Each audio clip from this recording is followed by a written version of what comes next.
Coming to you from a cozy little condo high atop Old Fourth Ward, Atlanta. Welcome to The Ron Show on America One Radio.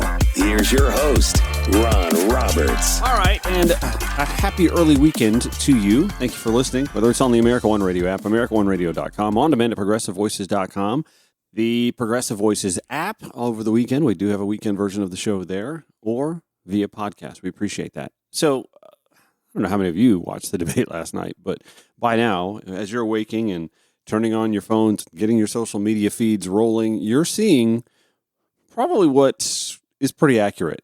Last night's first, if I'm the Trump campaign, I make it the only presidential debate, was a bit of a show. And I think we got what a lot of us feared we were going to get from both candidates. One, a lying convicted felon con artist continuing to spew lies and falsehoods, and actually, in many cases, dodging even answering questions to the point that the moderators had to go back and ask him 2 and 3 times about the question that he refused to answer. And on the other side, you had a president who is in his 80s and looked every bit the part. And we'll get to the fact-checking. I did plenty of that. If you want to go back and review my notes at Ron Show ATL on Facebook, on the Twitter X platform, and on Threads. That's right. I handled all 3 last night. If you'd like to go back and review the fact-checking. But President Joe Biden's performance was rather halting. And I found myself watching this with my friend and roommate, and I was kind of internally trying to not show it externally, cringing a bit. There were moments where President Biden was, you could see, formulating what he was going to say. The thought was in his head. He had probably, in my opinion, from what I could see, over-prepared. He probably... You know how it was when you were in college or high school, you crammed for a test and you just overloaded your mind with stuff, and when it came time to perform in that 90-minute exam, you were struggling to find the answers. And if it were an oratory, you might have struggled. And I'll also posit Joe Biden's never been a good debater. I can't think of a time where he ever owned a debate stage. In 2008, early in the campaign, thought Joe Biden was the smartest man in any room he walked into. I thought at the time he had the right answer for Iraq. I still do, actually. And I think time will, who knows? That's a different subject for a different. But he didn't command the debate stage. He didn't command the dais. We remember in 2008 who did and who rose to the top. He became the vice president, and his Q score grew immensely because he was that affable second man to a, at the moment, very popular president. He, to my recollection, never won a debate in 2020. I mean, we all sort of bristled and recoiled after the presidential debate in 2020. I don't think he ever commanded a Democratic Party debate stage. Kamala Harris actually took him to task. I think in the one-on-one with Bernie Sanders, Bernie Sanders, who, by the way, I don't know if you ever see Bernie Sanders on cable television. Dude is still sharp as a tack. I don't know what he's doing. He needs to advise Joe to do some of it. And I don't mean substance. I mean whatever the regimen is. But that's something to remember. Joe Biden's never been a great debater. Kamala Harris quickly dispatched to cable television last night, and I'll have some of her back and forth. Hopefully I'll be able to get you some of the back and forth with Anderson Cooper. It was tense. It was tense. She was not having it, but she had to face the fire. So we'll get to some of the fact-checking a little bit later in the show, but I want to start with former Senator Claire McCaskill, who I think, when you run to MSNBC to find the positive spin, liberals and you don't have it, it's time to have that conversation. The conversation that, if you've listened to my show for a while now, I've been having with us. I've said almost since this show's inception, I've always thought Joe Biden should have been a one-term president. That magnanimous old man planting the tree for which he'll never enjoy the shade of. I thought that should have been the strategy almost from the day he was sworn in, if not making that part of his campaign pitch in 2020. It didn't matter. He won. But here we are faced with Democratic strategists legitimately now talking about, what are we going to do? Claire McCaskill from the Spin Room last night, speaking with Rachel Maddow on the dais on MSNBC. Well, first, the easy part. Donald Trump is a liar, a flawed character, mean, a jerk, very unlikable, and that was obvious tonight. Now, the hard and heartbreaking part. I have been a surrogate for some presidential candidates in my time. I know what the job is after a debate of a surrogate. I've never wanted to be a surrogate more than I do right now. Because when you're a surrogate, you have to focus on the positives. But I have said very clearly and very plainly on this network, and my job now is to be really honest. Joe Biden had one thing he had to do tonight, and he didn't do it. He had one thing he had to accomplish, and that was reassure America that he was up to the job at his age. And he failed at that tonight. Now, does that mean that my phone blowing up with senators and campaign operatives and donors, big donors from all over the country, does that mean that Joe Biden is not going to be the candidate? I don't know that. I think we'll know a lot more in a few weeks, how this plays out, how the polling plays out. But I think a couple of things are going on right now. I think I'm not the only one whose heart is breaking right now. There's a lot of people who watched this tonight and felt terribly for Joe Biden. And, you have to ask, how did we get here? How do we get to the point that we're spending a whole lot of time talking about the vice president tonight instead of talking about the president? And I don't know how the rest of this story is written. I don't know if things can be done to fix this. They might. And, Trump is so terrible that this might heal itself. But based on what I'm hearing from a lot of people, and some of them are people that are in high elective offices in this country, and you might guess where they serve. There is a lot of more than hand-wringing tonight. I do think people feel like that we are confronting a crisis. On the same network earlier in the evening, they went to a focus group that they had an embed in Phoenix, Arizona, watching the debate with. And ironically enough, before they even were able to hear what the panelists on MSNBC were talking about, it turns out they were talking about the very same thing. If not Joe, then who for the Democratic Party? Well, let's bring in some very important new voices to this conversation, people who are the people we've been talking about in the abstract all night, voters. Joining us now from Phoenix, where he watched the debate with 4 voters, is NBC News correspondent Gadi Schwartz. Gadi. Fascinating stuff at the top of your hour, because this is my panel right here. We are in the backyard in Maricopa County here in Arizona. And after we were done watching the debate, you're over here, the TVs are over here. They don't have IFBs in. And so as you all were talking about the possibility of somebody else other than Biden running on the Democratic ticket or possibly an open convention, they were talking about this same thing, and they are completely removed from these spin rooms and everything that's happening over there in Atlanta right now. It's just really interesting to hear you all talk about that, to hear you all talk about it all at the same time. So first off, I want to get your perspective and whether or not it changed. But when we set this up, we were talking about double haters, the people that don't like either candidate. How would you describe both candidates after tonight? starting with you. Oh, so Trump, he didn't really answer questions. He just kept rebuttaling what Biden said or bringing up something that has nothing to do with the question.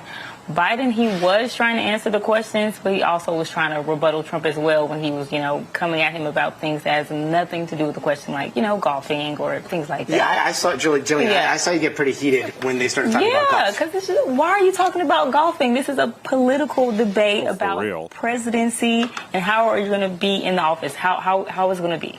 And are you talking about golfing right now? And who has the better swing? Right. Yeah, that's when I wanted to tune out. When I saw that, I was just like, wow, these guys. And Jeff, you're not a Democrat, and yet you're talking about who else can the Democrats run right now. Right. Tell me a little bit about your thinking there. So I think what we just witnessed was, the feeling I had inside was Trump, hell no. He lied through the whole thing. And Biden is like, oh no. He is really in a bad shape, and can he even run in the rest of the election or take the White House again? I just don't see how that would work. Oh no versus hell no. I hate to just keep coming back to what I've been saying for many months now, and I think that guy really kind of points out where we are. Donald Trump is an easily beatable candidate facing a competent, and I'm not saying Joe's not competent, but facing a competent, sturdy candidate. And it's the sturdy part that I think America awakens today to realize we don't seem to have that option on the ticket. And you heard Claire McCaskill, the former senator from Missouri, talking about how heartbroken she is. And I'm sure a lot of liberals and Democrats probably feel the same way after gritting through that performance last night.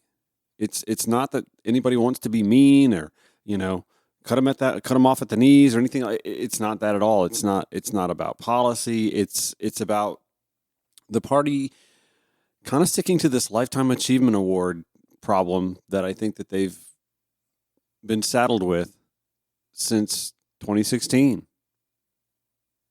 They did not want to admit what was patently obvious throughout most of that campaign. And honestly, it was a problem that they were loath to deal with in 2008, when 2008 was supposed to be a coronation, a Lifetime Achievement Award. And before you go thinking, oh, he's just anti-Hillary, it's not that. I have many reasons to have my issues with Hillary Clinton, but that just goes to tell you, if you listen to me, you know I'm as left gets, and I've had my issues with Hillary Clinton all along. And the voters said the same in 2008. Voters were packing arenas and stadiums in 2016. We were saying the same thing. Okay, so not all of the folks who were drawn to Bernie Sanders were smart enough to become registered Democrats in some of the states and didn't show up. I get all that, but I mean, it was patently obvious that there was a bit of an issue in 2016 going again with this coronation. And 2020, we had to rally. The pandemic stunted the primary process. I'm not sure. In fact, if I were a betting man and you could go back in the hot tub time machine and not have the pandemic, I'm not sure Joe Biden comes through 2020, if I'm being honest. But we quickly assembled behind the Lifetime Achievement Award, because that's what Democrats, when tasked with doing so, seem to want to do of late. And so, yeah, Claire McCaskill speaks about being heartbroken. Yes, I think we all are. Those of us who are of rational mind, who can just look at things from a fact-based point of view, can say, you know what, the past 3.5 years, this administration has done a better than credible job.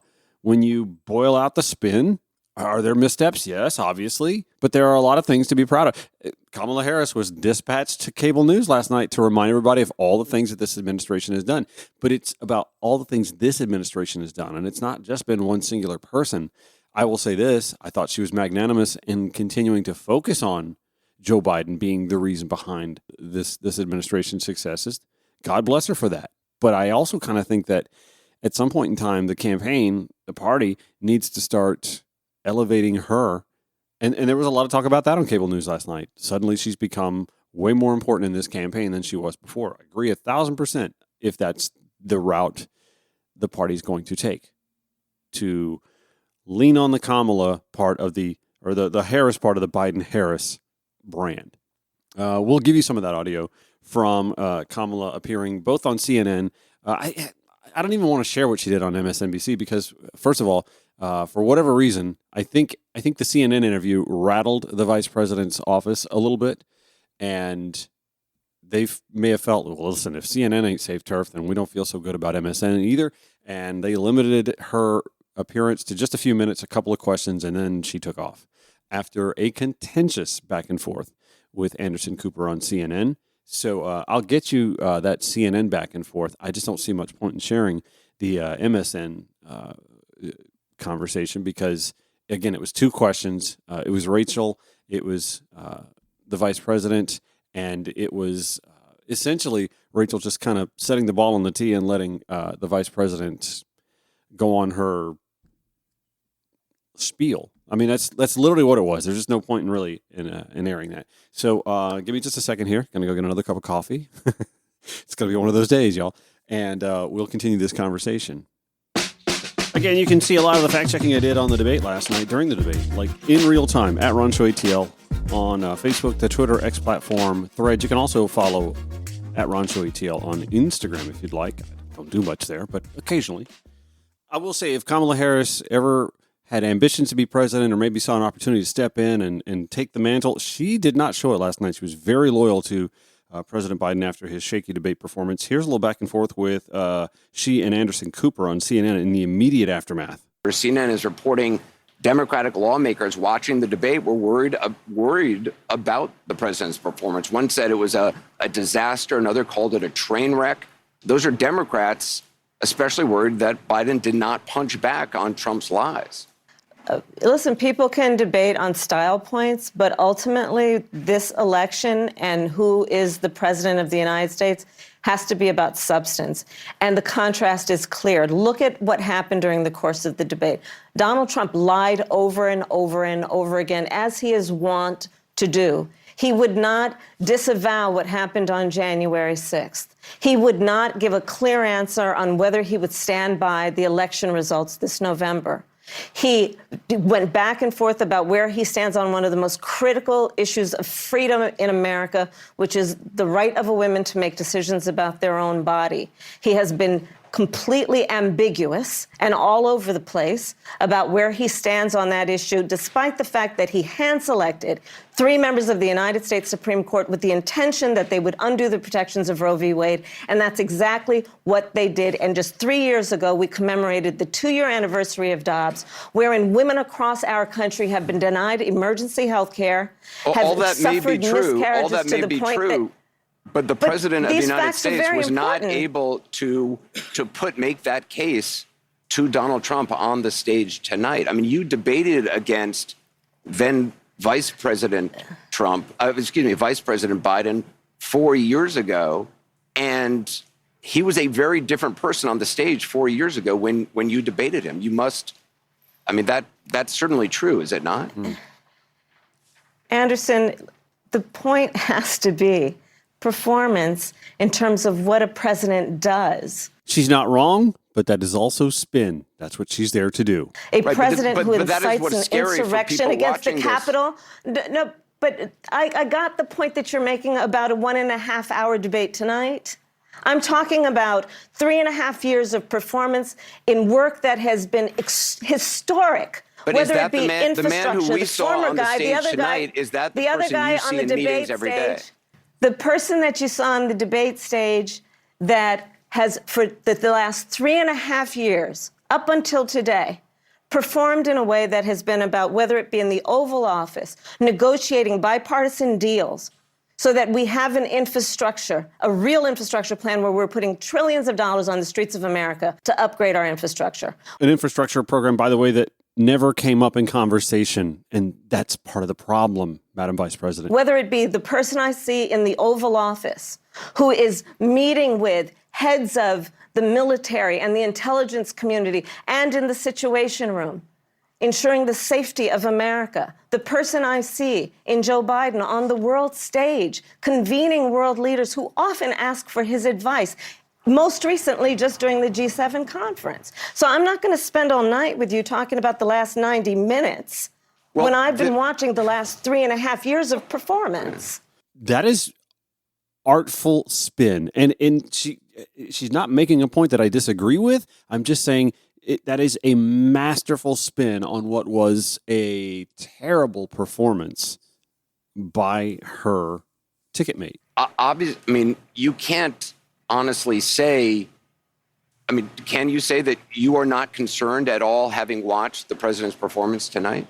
It was a slow start. That's obvious to everyone. I'm not going to debate that point. And that's kind of where the rest of us are this morning, honestly. Okay, let's get to fact checking. We'll do that when the Ron Show returns on America One Radio. This is the Ron Show on America One Radio. So, Democrats awakened today to the realization, whether they actually want to come out and admit it or not. I mean, you hear a lot of unnamed sources on the cable spin shows after the fact, last night's debate. Unnamed sources hand-wringing, conversations being had, and meanwhile, President Biden went to a post-debate rally last night here in Atlanta where he actually had the vigor and the stamina and the wherewithal that he sort of lacked. I will say, you heard Vice President Kamala Harris speaking to Anderson Cooper. He had a slow start. I mean, I like he had a slow start. I just the tone was sort of like, okay, you can tell she's telling the truth there. Yeah, he had a slow start. Yeah, it was pretty obvious. I want to go back to the focus group. I say focus group. There were 4 people. That's not much of a focus group, but there was a 4-person focus group in Phoenix, Arizona. And I want you to hear this McCain Republican talking about being a viable vote to obtain for Democrats if they find somebody who is, well, I'll hear his words. This is a McCain Republican in Arizona talking about options if the Democratic Party were to give him one. I just don't see how that would work. So, yeah, maybe an open convention is open convention. The Democrats in Europe. I mean, you're a McCain Republican here in Arizona. Could you vote for somebody else that runs on the Democratic ticket? If they're not liars and cheats, yeah, it's a tough choice, and I think you said it best. But yeah, I mean, Trump is an absolute no. He's a liar and a thief and a rapist and all those other things. It's just not acceptable. That's the way I was brought up. You don't lie and you take accountability for yourself. At least Biden's that way. He seems like an honorable and honest guy, but I don't think he's got the stamina. And I mean, Denise, you just made an observation when Biden popped up. Can you share with us your observation there? Well, it was interesting because before this started, we had talked about who's going to show up today. You know, which Biden is going to show up, which Trump is going to show up. Is it going to be a circus? Is it going to be, that kind of a show? And I feel like when Trump was speaking, he's got that orange skin and he had that silly smile and he moves his hands like this. And I want to put a set of tambourines in between, like the wind-up monkey, because he pats himself on the back so much. And here's Biden, unfortunately, poor thing, who he would talk and it was like the puppet master was like, oh, here I am. And I'm going to go do this. And then I'm over. And he would his head was down. His eyes were glazed. It was like he was on and he was off. And I think both parties should really think about an open convention. Nicole, how do you categorize this choice?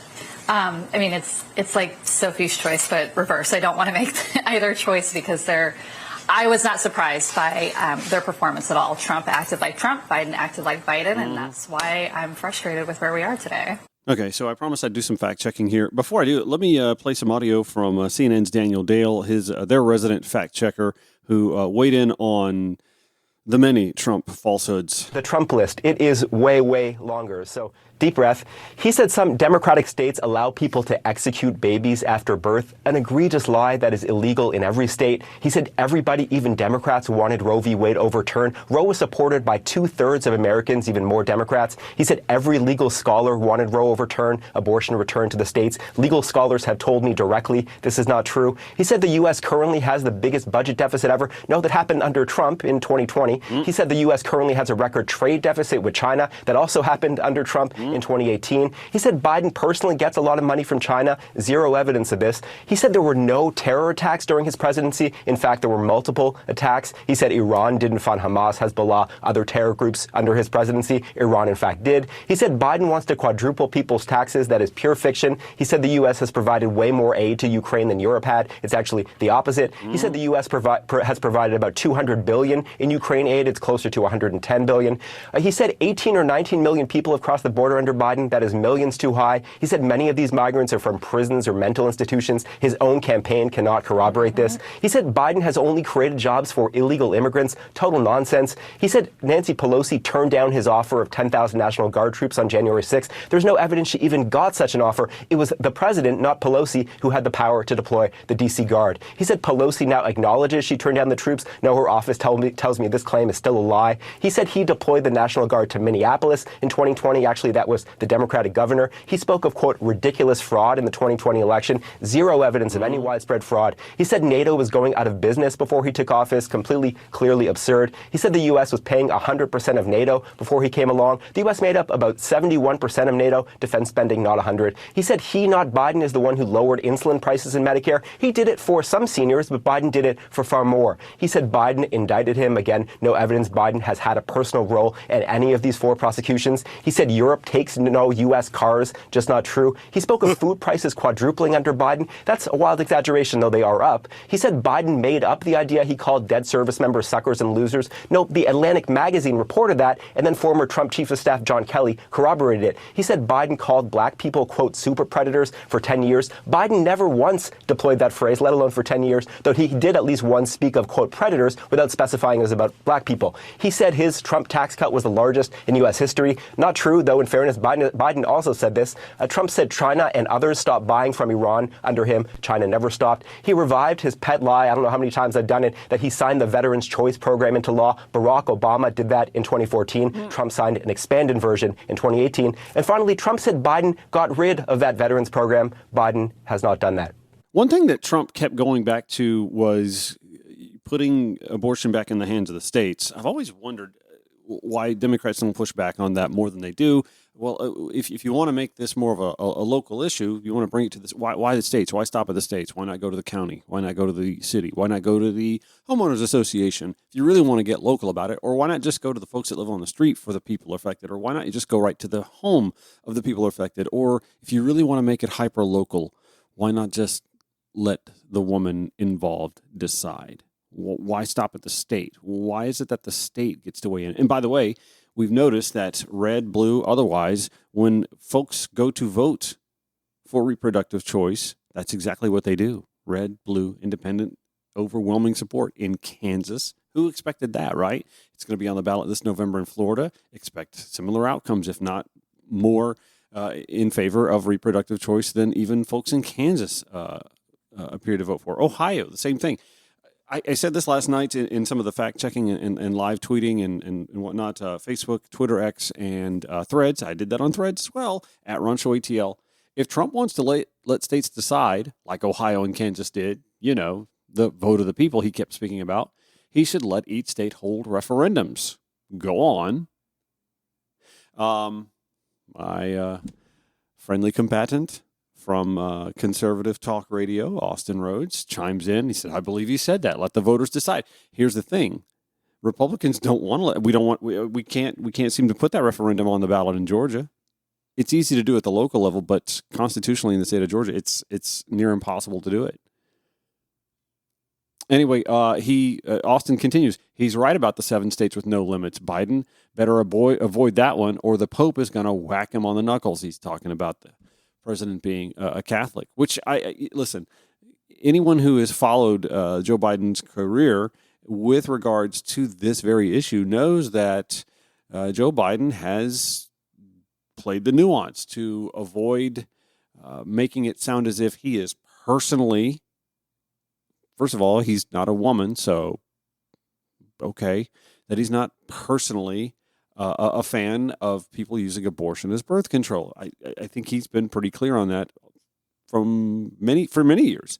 And yet at the same time believes in the personal liberties of women to have bodily autonomy, that the choice should be between her and her doctor, right?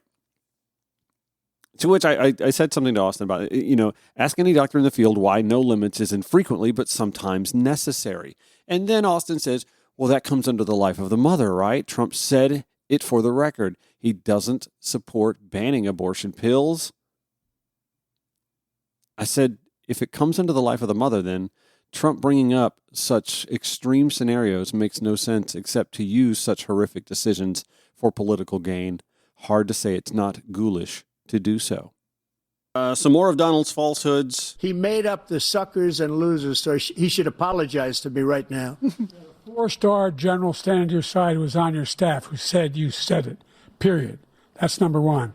And number two, the idea that I have to apologize to you for anything along the lines. We've done more for veterans than any president has in American history. And they now are in their family. The only sacred obligation we have as a country is to care for our veterans when they come home and their families and equip them when they go to war. That's what we're doing. That's what the VA is doing now. They're doing more for veterans than ever before in our history. The former four-star general that President Biden is referring to is Trump's former chief of staff, John Kelly, who is a former Marine general. In a statement to CNN last fall, John Kelly said, a person that thinks those who defend their country in uniform or are shot down or seriously wounded in combat or spend years being tortured as POWs are all, quote, suckers because there's nothing in it for them, Kelly said of Trump. A person that did not want to be seen in the presence of military amputees because, quote, it doesn't look good for me. A person who demonstrated upon contempt for a Gold Star family, for all Gold Star families, on TV during the 2016 campaign, and rants that our most precious heroes who gave their lives in America's defense are, quote, losers and wouldn't visit their graves in France. That's not Joe Biden making that up. That is former four-star general and Trump's former chief of staff, John Kelly.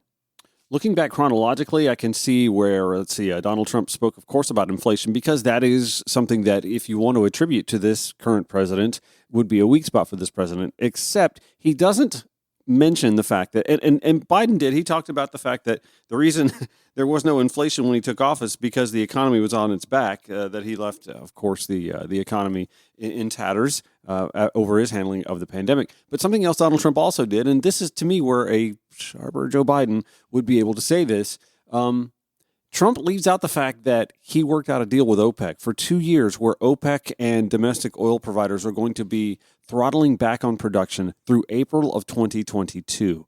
Notice I said April of 2022. Who was president then? Joe Biden. Who left office January 2021? About 14 months before that? That would be Donald Trump. Yet OPEC did not relent on that throttling back of production because it was a deal set in place that didn't expire until the end of April 2022. So yes, gas prices were high, and then Russia invades Ukraine. That made oil prices even higher. And of course, oil has an outsized impact on inflation. None of this Joe Biden's doing. Trump naturally bragging about the economy under his watch, except, of course, I guess during the pandemic, which they like to put an asterisk on. Here's the thing. The first 3 years of Trump's economy, pre-pandemic, they weren't bad, but they were also not as good as the 3 years prior to Trump taking office. That's right. Obama's economy outpaces Trump's economy head to head. And listen, that's not some liberal spin rag. This is not me or Daily Kos or Media Matters or any left-wing rag, MSNBC. This is not Rachel Maddow. This is Forbes magazine. I have the link. I've got the citations. I provide them at Rancho ATL. Facebook, Twitter X, or Threads. Trump likes taking credit for the steep drop in immigration at the southern border. However, he seems to forget that there was this little thing called a pandemic that sent a lot of people doing a lot less things that they used to do before the pandemic. Not only that, when you do some head-to-head statistical looks at both President Biden and President Trump when it comes to the southern border, the share of expelled immigrants, 47.4% from President Trump in fiscal year 2019 and 2020, 50.9% from President Joe Biden from January 2021 through March of 2023. 50.9% expelled by President Biden to 47.4% expelled by then President Donald Trump. I have that citation as well at Ron Show ATL on the Twitter X platform, Facebook, and Threads. Now, I'm not going to do like the right-wing pundits do and do the lie by omission thing. Obviously, the sheer volume is different. But then again, one man's volume is going to be a lot less when he presided over a pandemic that plagued his presidency for a year and a half versus another who saw an expansion of the economy, which of course leads to an expansion of migration because folks hire illegally in this country, and right-wingers never seem to want to do a whole lot about that. They never seem to want to criminalize that. I've said all along, if you don't like stray cats on your porch, why would you let someone in your household put kibble out? Donald Trump, without specifics, of course, spoke about him being able to broker a deal to end the Ukraine war, and that he, of course, had Putin's respect. And yet, let's go back to this clip from the Washington Examiner a year ago. No, not quite. 4 months ago. Republican presidential candidate Nikki Haley spent her town hall on Sunday attacking her primary opponent, former President Donald Trump, all over his relationship with Russian President Vladimir Putin. During a town hall, Haley included questions from the audience, where one attendee asked her how she would confront foreign adversaries with Putin. He was completely wrong because every time he was in the same room with him, he got weak in the knees. We can't have a president that gets weak in the knees with Putin. We have to have a president that's going to be strong with Putin in every sense of the word. That is Donald Trump's former UN ambassador, Nikki Haley. He and his acolytes want to refute the whole very fine people statement he made at a press conference during the Charlottesville clashes that were happening under his watch. Neo-Nazis started this. They showed up in Charlottesville. They showed up in Charlottesville to protest. Excuse me, they didn't put themselves down as the owner. And you had some very bad people in that group. But you also had people that were very fine people on both sides. So he said it. He absolutely said it. And in the context of the question he was being asked by the reporter about neo-Nazis there starting it, that's not a lie. It's not something that is something that anybody made it. In fact, he knew it was a problem because he dispatched Senator Tim Scott, who told Fox and Friends that he had been dispatched to help fix the blunder. You did say at one point that he had compromised his moral authority over the handling of the Charlottesville rally. Well, I will say that it was the Charlottesville incident that made our relationship what it is today. In what way? He invited me to the Oval Office to talk about race relations in America. He wanted me to share with him my perspective. He listened. And after we finished talking, he said, help me help those I have offended. There you have it. You're listening to The Ron Show on America One Radio. Final stretch of The Ron Show for the day, for the week. I don't know what I've got lined up this weekend. What do I have lined up? Oh, you know what? I've got a lot of work to do. I'm a real estate agent, and folks are starting to feel a little positive about interest rates coming down soon. And yeah, it's going to be a busy weekend. In fact, as soon as I get done with this show, I've got to go show a house and put a sign in the yard that's going up for sale. So good news. I've got business coming. By the way, if you have real estate questions, don't hesitate to ask. At Ron on The Real is the social media handle. You can call 404-919-2725 if you have any questions. Back to the debate. I got to be honest with you. It was hard last night to watch, as anyone who just has to have the filter, the pundit, the partisan filter removed. Hard to watch. And if those on the right want to be honest, they would tell you the same thing. They got the same Donald Trump that they've been cringing over for the last 7.5 years. But I think they've probably came away feeling at least better because, A, their guy's in the lead and is in a position where he could just say, no more debates. And honestly, I don't think that that's necessarily a bad thing as long as Joe Biden is on the ticket. I stated from the jump of today's show, Joe Biden's never been a very good debater. What he has been, however, is a fairly good president. And the right-wing pundit stratosphere can try and tell you the contrary all they want. But the results are there.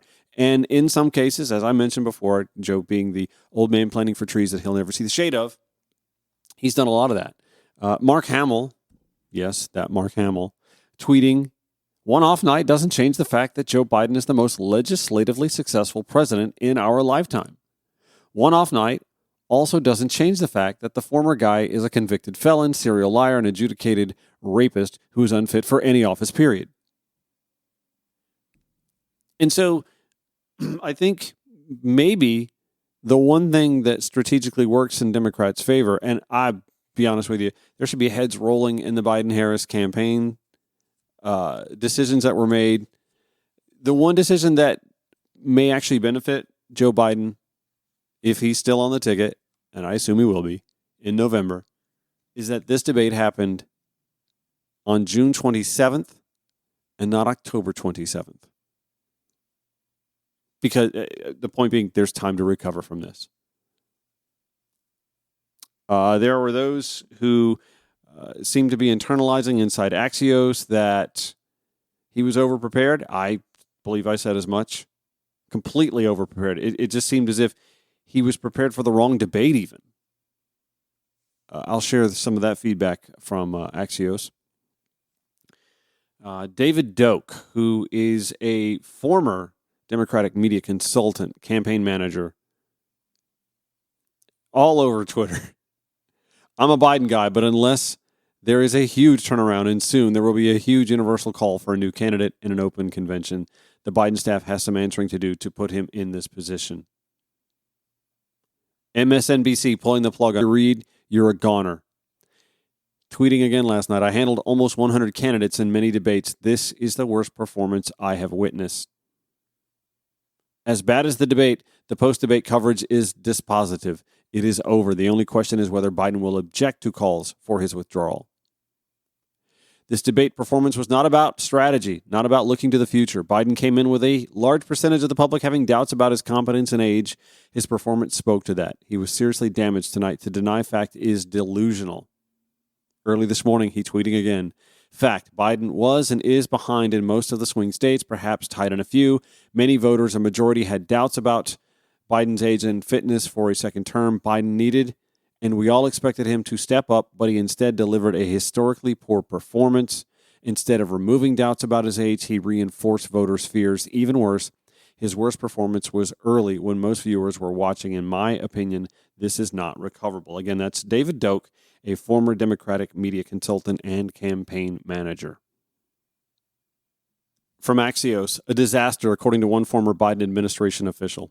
Another quote, "It's sad, but it also makes me so mad to think of all the smart people lying and trying to make this work." That's a former Biden White House official telling Axios. A catastrophe, an influential Democratic campaign veteran telling Axios.